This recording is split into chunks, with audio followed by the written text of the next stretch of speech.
সমূলঞ্চে ধ্বংস কৰিব পৰা এখন আইনক অসমবাসী ৰাইজে কোনোদিনে নামানে।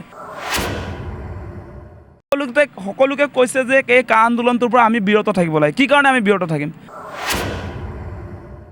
আমাক ৱান্টেড মষ্ট ৱান্টেড হিচাপে তেওঁলোকৰ তালিকাত সন্নিৱিষ্ট কৰি আকৌ জেলত ভৰাবলৈ খুজিছে।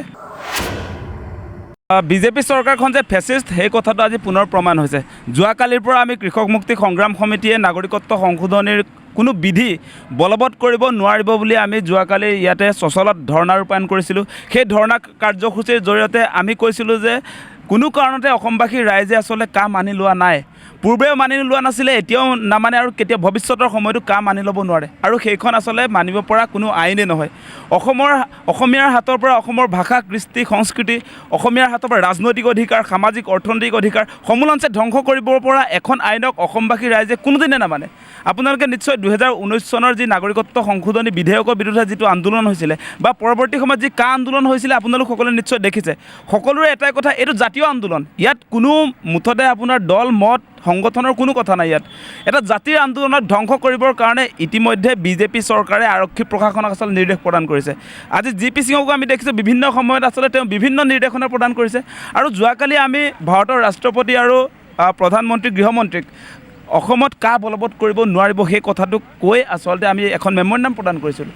আৰু আমাৰ সেই আহ্বানত অসমৰ বিভিন্ন জিলাৰ আচলতে কাৰ বিৰুদ্ধে প্ৰতিবাদী কাৰ্যসূচী ৰূপায়ণ হৈছিলে। আৰু সেই প্ৰতিবাদী কাৰ্যসূচীক দমন কৰিবৰ কাৰণে বিজেপি চৰকাৰখনৰ পুলিচ বাহিনীয়ে মাফিয়া ষ্টাইলত আমাৰ যিবিলাক নেতাকৰ্মী তেওঁলোকক আটক কৰিছে। ৰাতি আপোনাৰ 9টামান বজাতহে তেওঁলোকক এৰি দিছে। আৰু সকলোকে কৈছে যে এই কা আন্দোলনটোৰ পৰা আমি বিৰত থাকিব লাগে। কি কাৰণে আমি বিৰত থাকিম? আমি মানে হিমন্ত বিশ্ব শৰ্মা আৰু বিজেপি চৰকাৰখনে গণতান্ত্ৰিক পৰিৱেশ বা গণতান্ত্ৰিক আন্দোলনক ভয় কৰে। এতিয়া নিৰ্বাচন যে আহি আছে, এই নিৰ্বাচনৰ সময়ত যাতে এটা জাতীয় আন্দোলন গঢ়ি নুঠক তাৰ কাৰণে বন্দোবস্ত কৰিছে হিমন্ত বিশ্ব শৰ্মাই। আৰু আমাক তেওঁলোকে ভয় ভাবুকি দি ইতিমধ্যে যোৱাকালিৰ পৰা পুলিচৰ সাংঘাতিক হেঁচা, আমাক ভয় ভাবুকি দি তেওঁলোকে কা গৃহীত কৰিব খোজে, কাৰ বিধিবিলাক বলবৎ কৰিব খোজে। সেইটো আমি কেতিয়াও নামানো। আমি যোৱাকালিও কৈছোঁ, আজিও ক'ম যে আমাৰ দেহত শেষ বিন্দু তেজ থকালৈকে আমি কাৰ বিৰোধিতা কৰি যাম। আমাক য'তে স্বাক্ষৰ নকৰক কিয়, স্বাক্ষৰৰ লগত আমাৰ কোনো সম্পৰ্ক নাই। তেওঁলোকে মানে ভয় খুৱাবৰ কাৰণে, আমি যে ভয় খাই যাম বুলি ভাবি লৈছে তেওঁলোকৰ অংকত ওলাইছে চাগে আমি ভয় খাই যাম। সেইকাৰণে তেওঁলোকে আজি নটিচ ইছ্যু কৰিছে মোৰ নামত। নটিচ ইছ্যু কৰিছে, নটিচত 149 CRPCৰ অধীনত তেওঁলোকে মোক মাতি পঠিয়াইছে যে থানাত বন চাইন কৰিবলৈ। বন চাইনটো আমি কিয় কৰিম? বন চাইন আমি কেতিয়াও নকৰোঁ। আমি জাতিৰ গাদ্দাৰ নহয়। গতিকে আমাৰ জাতীয় স্বাৰ্থত জাতিয়ে যিটো বিষয়ক লৈ আচলতে ইতিমধ্যে স্পষ্ট কৰি দিছে যে কা কেতিয়াও অসমবাসী ৰাইজে নামানে। আৰু আপোনালোক সকলোৱে জানে বিদেশীৰ ডাষ্টবিন নহয় দেই অসম বিদেশীৰ চৰণীয়া পথাৰ নহয়। যেতিয়াই বিজেপি চৰকাৰে ইচ্ছা কৰিব ইয়ালৈ অসমলৈ যে কাৰ জৰিয়তে তেওঁলোকে বাংলাদেশী সংস্থাপন কৰিব, বাংলাদেশ পাকিস্তান আৰু আফগানিস্তানৰ পৰা লাখে লাখে অবৈধ বিদেশী আহিব। আপোনালোকে জানে যে NRC কৰি প্ৰায় 1600 কোটি টকা ব্যয় কৰি বিদেশী খেদাৰ কাৰণে তেওঁলোকে NRC আপডেট কৰিছিলে।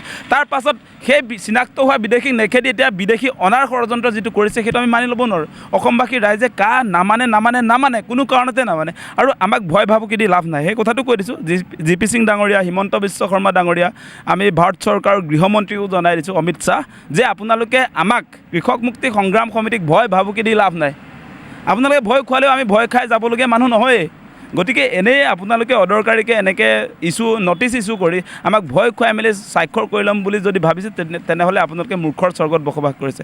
গতিকে আমাৰ স্পষ্ট কথা, জাতিটোক শেষ কৰিব পৰা এখন বিধেয়কক আইনত পৰিণত কৰালে তেওঁলোকে সংখ্যাৰ বলত। সংখ্যা আছে কাৰণে তেওঁলোকে ৰাজনৈতিক সমীকৰণ কৰি তেওঁলোকে বলপূৰ্বকভাৱে জাতীয় সহমতক উপেক্ষা কৰি কা গৃহীত কৰিলে। এতিয়া বলবৎ কৰিব বোলে বিধি। সেইটো কেনেকৈ মানি ল'ম? আমি নামানো সেই কথা স্পষ্ট কৰি দিছোঁ।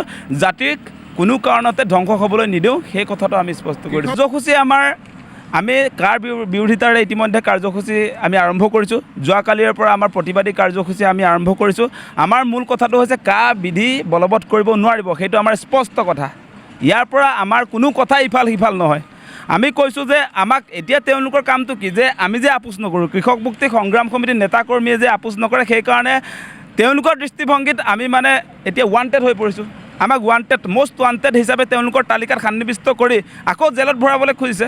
আৰু তেওঁলোকে এটা কাম কৰিব চাগে দেই এতিয়া আগতেও দেখিছে কা আন্দোলনটো দমন কৰিবৰ কাৰণে কিছুমান নিৰ্দিষ্ট সংগঠনক তেওঁলোকে আন্দোলন কৰিবৰ কাৰণে অনুমতি প্ৰদান কৰে আৰু যিবিলাক আপোচ নকৰা সংগঠন সেইবিলাক তেওঁলোকে পোতাশালত বন্দী কৰি ৰাখে মই নিজেও দীৰ্ঘদিন জেলত আছিলোঁ আমাৰ কৃষক মুক্তি সংগ্ৰাম সমিতিৰ উপদেষ্টা অখিল গগৈ আমাৰ সেই সময়ৰ সাধাৰণ সম্পাদক ধৈৰ্য কোঁৱৰ আমাৰ ছাত্ৰ মুক্তি সংগ্ৰাম সমিতিৰ সভাপতি বিতু সোণোৱাল কাৰ্যকৰী সভাপতি মানস কোঁৱৰক দীৰ্ঘদিন প্ৰায় 6 মাহ জেলত আবদ্ধ কৰি ৰাখিছে অখিল গগৈকটো প্ৰায় 1.5 বছৰ জেলত আবদ্ধ কৰি ৰাখিছে তাৰ পাছতো আমাৰ স্থিতি অটল আমাক জেলত থওক আমাক মাৰি পেলাওক আমাৰ কথাটো এটাই যে আমি কা মানি নলওঁ কি কাৰণে মানি নলওঁ যে অসমৰ মানুহৰ হাতৰ পৰা আমাৰ ৰাজনৈতিক অধিকাৰ আমাৰ সামাজিক অৰ্থনৈতিক এই অধিকাৰসমূহ আমি বিদেশীৰ হাতত কেতিয়াও তুলি দিব নোৱাৰোঁ আপোনালোকে দেখিছে উত্তৰ পূৰ্বাঞ্চল ত্ৰিপুৰাৰ কি অৱস্থা আজি ত্ৰিপুৰাৰ যিবিলাক ত্ৰিপুৰাৰ থলুৱা মানুহ আছিলে তেওঁলোকৰ হাতত আজি ৰাজনৈতিক অধিকাৰ নাই আজি বাহিৰৰ পৰা মানুহে আহি বাংলাদেশী মানুহে আহি তাত শাসন কৰি আছে ৰাজনৈতিক ক্ষমতা অৰ্থনৈতিক সামাজিক সকলো ক্ষমতা এতিয়া বহিৰাগতৰ অধীনত গুচি গৈছে